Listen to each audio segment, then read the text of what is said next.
Je m'appelle Anthony Babkin et je suis président cofondateur des Diversity Days, une association qui encourage la diversité dans le numérique.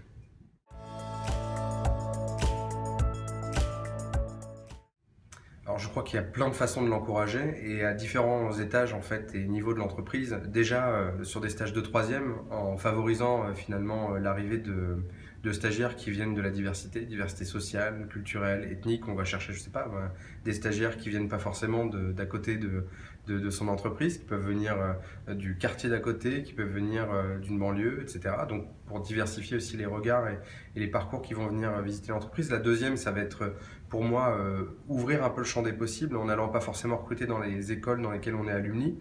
Donc ça veut dire aller chercher finalement des jeunes pousses qui ne sont pas forcément que des grandes écoles. Donc ça, j'y crois énormément aussi. Et puis après, ça veut dire encourager aussi un management et un recrutement qui sont un peu différents. Et donc de fait, en diversifiant le type de manager, on va diversifier aussi le type de talent qui viendra.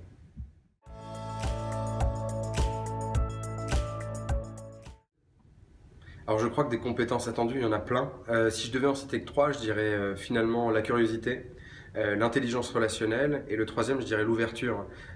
Finalement, accueillir la diversité dans son sens large, ça suppose d'être ouvert d'esprit, ça suppose d'avoir un regard bienveillant sur des gens qui vont pas forcément avoir tous les mêmes parcours, tous les mêmes regards sur l'entreprise, tous les mêmes compétences. Donc être moins sensible peut-être à la compétence parfois qui va être la compétence en dur, mais plutôt aussi les soft skills, quelqu'un qui va être peut-être plus bienveillant, qui va peut-être porter certaines initiatives en interne, qui va apporter un regard neuf. Donc l'ouverture, ouais, la compétence clé attendue et nécessairement être sensible à tous ces sujets que sont la diversité et toute la richesse qu'elle compose, quoi.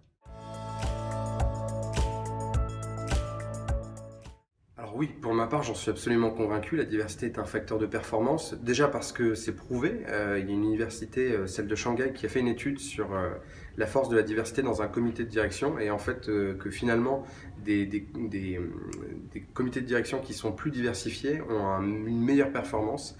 Donc c'était prouvé. La seconde, c'est que nous, avec Diversity Days, on part partout sur le territoire aller chercher des talents de la diversité. Diversité sociale, ethnique, culturelle, diversité de genre. Et en fait, la particularité de tous ces talents, c'est qu'ils ont envie de rendre la France meilleure et de servir du numérique comme levier, comme tremplin.